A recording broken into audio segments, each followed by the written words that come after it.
Good morning, good afternoon, good evening. Guys, Kevin sir back from Personal Tutor. Standard 8 history playlist आप लोग देख रहे हैं. Chapter 8 है, टॉपिक है गुलामगिरी. उसके पहले I would like to show you figure 13 of your book. None other than Jyotirao Phule, जिन्हें ज्योतिबा फुले भी कहा जाता है. एक बहुत फेमस आवाज लो कास्ट के लोगों को ऊपर उठाने के लिए, बहुत रिनाउंड नेम. अगर हम बात करें आज भी इंडियन सोसाइटी में लिया जाता है तो वो थे ज्योतिराव फुले. 1827 की बात कर रहा हूं मैं, तब इनका जन्म हुआ था. इन्होंने क्रिश्चियन मिशनरीज के द्वारा सेटअप किए गए स्कूलों में पढ़ाई करी एंड वहां पे पढ़ने के बाद इनके खुद के आइडियाज, जो कास्ट सोसाइटी की तरफ जो इनजस्टिस हो रहा था कास्ट के नाम पर समाज में लो कास्ट के लोगों के साथ, इनके थोड़े से आइडियाज उसके लिए क्लियर हुए थे. इन्होंने एक ब्राह्मण्स का क्लेम जो था that we are the superior ones, उस क्लेम के ऊपर सीधा अटैक करा था. क्योंकि ब्राह्मण्स ये कहते थे कि हम लोग आर्यंस हैं और आर्यंस एक हायर रेस होती है. मोहनजोदारो एंड ऑल के टाइम पे भी आर्यंस का नाम चल रहा था दोस्तों. इस कारण से कहा गया था that we are the ones, civilization develop करा है and all sort of things. Brahmins claim करते थे कि हम आर्यंस हैं, हम लोग सुपीरियर हैं. फुले ये कहते थे कि आर्यंस तो भैया वो थे जो सेंट्रल एशिया से इंडिया पे अटैक करने आए थे सदियों पहले, और यहां पे रहने वाले जो एक्चुअल लोग थे उनके ऊपर आके राज करने लग गए. उन्होंने यहां पे जिन लोगों को हराया था उन लोगों को अपने से इंफीरियर दिखाना शुरू कर दिया और खुद बन के वो एकदम से लैंड के ओनर्स बन के रह गए. एक्चुअली फुले का ये कहना था कि हमारे यहाँ पर जो इंडियन सोसाइटी थी वो आर्यंस के कारण सेटअप नहीं हुई, उनसे भी पहले थी. आर्यंस तो वो फाइटर्स थे, वो अटैकर्स थे जिन्होंने इंडिया आके लड़ना शुरू करा. आके इंडिया में आके उन्होंने अटैक करा, डिफीट करा लोगों को, और जो लोग हार गए उनको इंफीरियर बता के लो कास्ट का बता दिया.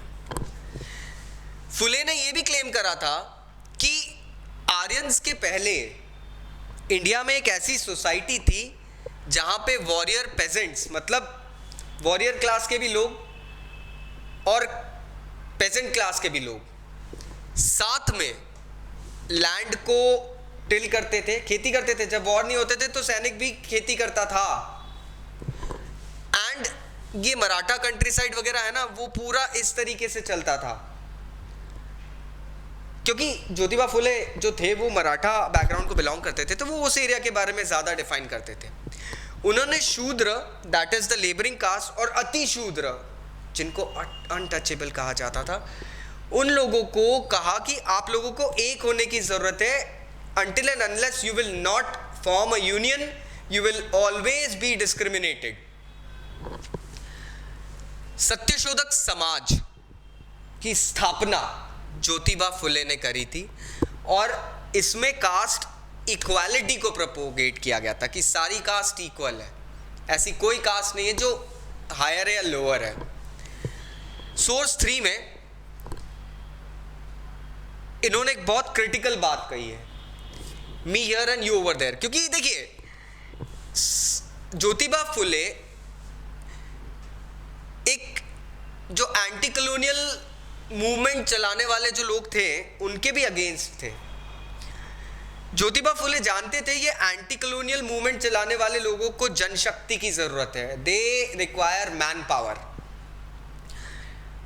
तो he says the Brahmins have hidden away the sword of their religion which has cut the throat of the people's prosperity and now go about posing as great patriots of their country.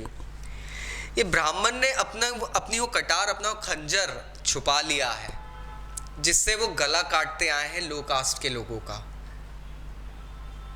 अब वो अपने आप को ऐसे दर्शा रहे हैं कि हम इस देश को फ्री करवाने के लिए नेशनलिस्ट मूवमेंट चला रहे हैं, इसलिए वो सब लोगों को इकट्ठा कर रहे हैं। They give this advice to our Shudra, Muslim and Parsi youth that unless we put away all quarreling among ourselves about the divisions between high and low in our country and come together, our country will never make any progress. अब Brahmins ये advice दे रहे हैं कि चलो एक हो जाते हैं, हमको इस देश को आगे लेके जाना, हमको कॉलोनियल सरकार हटानी, 1857 एंड ऑल का टाइम आ रहा था, हमको एक मूवमेंट स्टार्ट करना है, let us go ahead and we will be going ahead and मतलब putting the colonial government out. लेकिन it will be unity to serve their purpose and then it will be me here and you over there again. एक बार ये Brahmins के बुलाने पे आप लोग unite हो जाओगे, बट माइंड इट, एक बार के बाद में जब कार्य निकल जाएगा उसके बाद तुम कहाँ मैं कहाँ, कोई किसी की केयर नहीं करेगा, क्योंकि वो जो नीड है वो क्रॉस हो गई है। 1873 में ज्योतिराव फुले ने एक बुक लिखी थी, गुलामगिरी। गुलामगिरी का मतलब होता है स्लेवरी। इसके लगभग एक दशक पहले, 10 साल पहले अमेरिका में सिविल वॉर खत्म हुआ था। अमेरिकन सिविल वॉर क्यों हुआ था? अमेरिका में स्लेव्स ने, जो ब्लैक अमेरिकन्स कह सकते हैं उनको, although the word is wrong, but जो स्लेव्स थे जो अमेरिका लेके गए थे उस समय, फ्रेंच, नेदरलैंड, पोर्चुगीज लोग, इंग्लिश लोग, ये लोग स्लेव्स लेके जाते थे यूएस।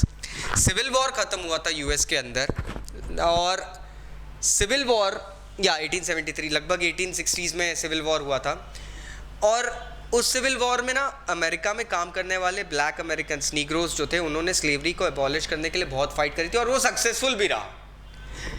इन्होंने ये जो बुक थी उसको पूरे तरीके से डेडिकेट कर दिया था इसी चीज़ के लिए, उन अमेरिकन्स के लिए जो कि ये स्लेव्स को फ्री करने के लिए लड़े थे।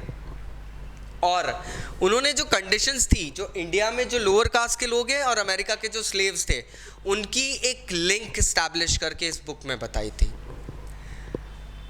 अब जैसे एग्जाम्पल बताता है ना, क्योंकि होता क्या है, यहाँ आपको एक चीज़ दिख रही, अमेरिका में जो एंटी स्लेवरी के लिए जो मिशन हुआ, जो वॉर हुआ था, it was not based on caste. तो हमें एक मेंटालिटी समझ में आती है, ज्योतिबा फुले जो थे उनकी जो मेंटालिटी थी, it was not limited just to caste system. वो किसी भी टाइप की इनइक्वालिटी को नहीं मानते थे। He believed in equality everywhere, मतलब इनइक्वालिटी कहीं पे भी हो रही है तो he was like criticising it. उनका कंसर्न अपर कास्ट की वुमेन के लिए भी था। सी, बिकॉज इनइक्वालिटी कहीं भी हो सकती है, और मेरे प्रीवियस वीडियोस में मैंने आपको बताया है, अपर कास्ट हिंदू वुमेन में के प्लाइट भी बहुत ही, मतलब they were pitiful, they were lock down in houses, widows बना के घर में क्या होता था नोबडी न्यू, मतलब it was a living help for them. He was even considering chances to uplift them. He wanted to see the miseries of labour to be checked upon. Low caste को किस तरीके से जिल्लत सहनी पड़ती है, everything. ये जो movement था, इनके बाद में और भी दलित लीडर्स आए थे जिन्होंने इस मूवमेंट को कैरी ऑन करा। For example doctor B.R. Ambedkar, and ये वेस्ट इंडिया में थे, और E.V. रामास्वामी नायकर साउथ में थे। अगर आप यहाँ पर एक फिगर देख रहे हैं, फिगर 14, ये गेटवे है मदुराई टेम्पल का, 1792 में बना है। इस गेटवे में guys I will show you, एक बात फिक्स थी, कोई अनटचेबल इधर एंटर करने के बारे में सोच भी नहीं सकता था। ब्राह्मण्स ने ऐसे रूल्स बना के रखे थे, इसलिए टॉपिक है who could enter temples. Ambedkar साहब की अगर मैं बात करूं तो he was born in a caste, Mahar caste society. He was born in Mahar caste and बचपन से ही उनको समझ में आ गया था कि भैया इंडिया में लो कास्ट का पैदा होना कितना बड़ा कर्स है। उनको ये एक्सपीरियंस स्कूल में दिखने लगा था। He was forced to sit on the ground outside the classroom when he was probably going to study. He was not supposed to drink water from the same pot or even touch it from which other students drank, क्योंकि भैया पानी दूषित हो जाएगा। School खत्म करने के बाद में he got a fellowship to go to US for higher studies.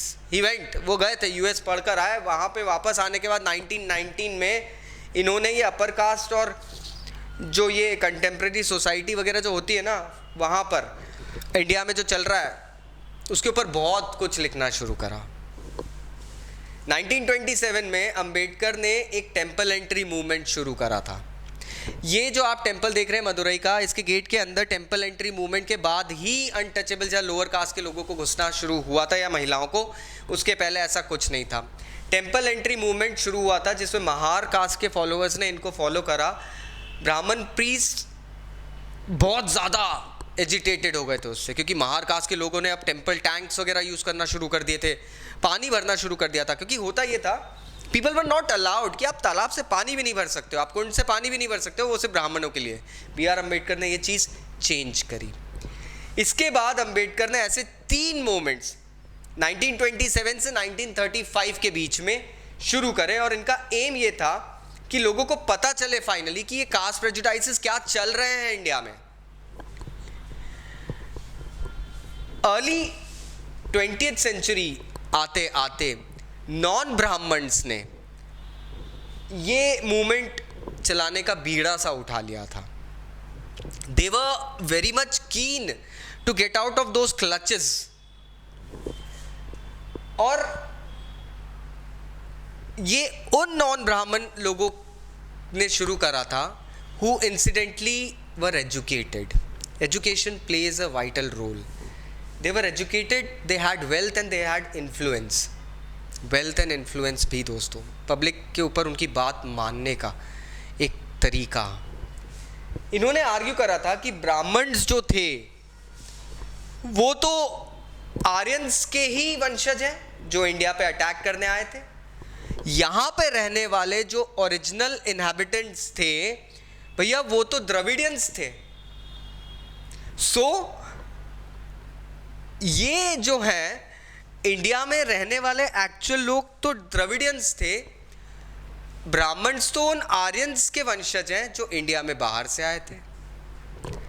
ऐसे ही कुछ लोगों में एक बहुत फेमस नाम आता है, ईवी रामास्वामी नायकर, पेरियार कहा जाता है इनको। इन्होंने एक मिडिल क्लास फैमिली में बर्थ लिया और अर्ली लाइफ में एक साधु का जीवन जिया था। बाद में इन्होंने संस्कृत स्क्रिप्चर्स वगैरह भी पढ़े थे और कांग्रेस ज्वाइन करी एज अ मेंबर। लेकिन एक बार कांग्रेस के एक अधिवेशन में he really got agitated. Upper caste और लोअर कास्ट के लोगों के लिए बैठने की व्यवस्था अलग अलग की गई थी। This fellow really lost it then. उस समय इनको सच में गुस्सा आया था कि ये क्या चल रहा है। एक तरफ आप नेशनलिस्ट मूवमेंट चलाने के लिए यूनिटी की बात कर रहे हो और दूसरी तरफ आप लोअर कास्ट के लोगों को ऐसी डिस्टेंस पे बैठा रहे हो कि वो दूर से उनके चेहरे तक क्लियरली नहीं दिखेंगे। And that was what was happening. He also got convinced with one thought कि भैया अनटचेबल्स को कहीं ना कहीं अपने हक के लिए लड़ाई तो करना पड़ेगी। और इन्होंने एक सेल्फ रिस्पेक्ट मूवमेंट शुरू करा था। इन्होंने आर्ग्यू करा था कि भैया ये जो अनटचेबल्स जिनको कहा गया है अतिशूद्र, वो असली द्रविडियंस हैं जो इंडिया में रहते थे।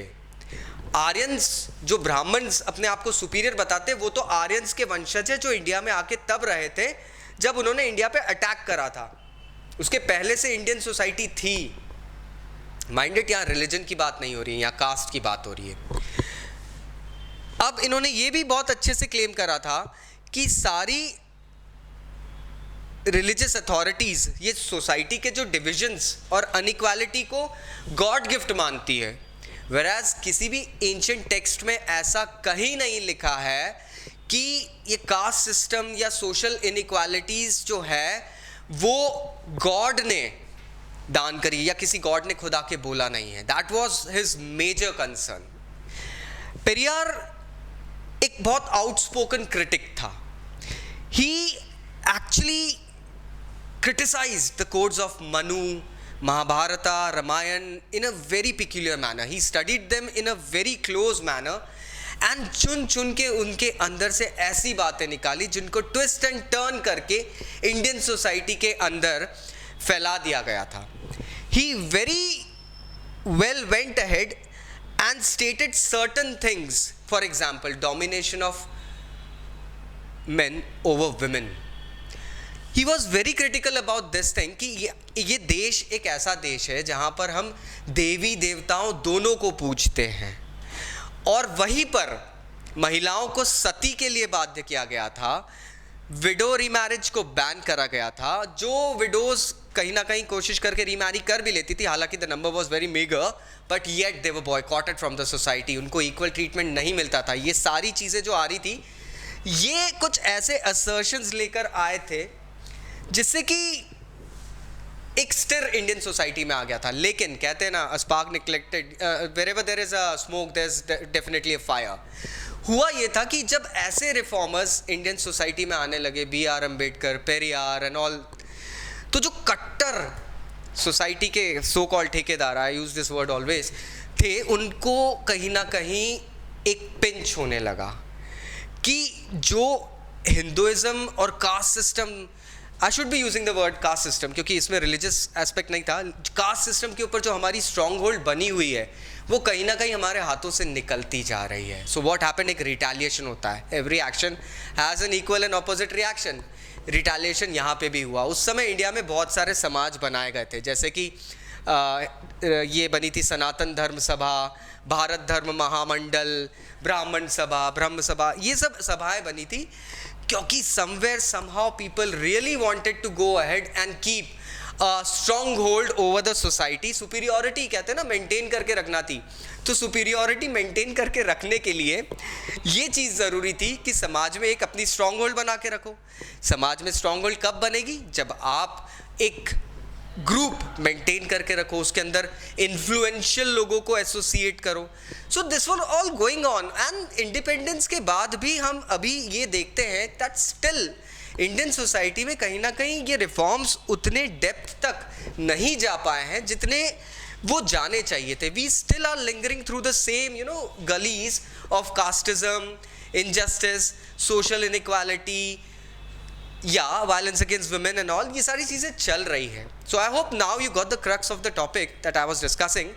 फिर भी अगर कोई डाउट्स हैं तो नीचे कमेंट बॉक्स में कमेंट ज़रूर करना. This is Kevin sir signing off. Thank you very much. Take care. Bye bye.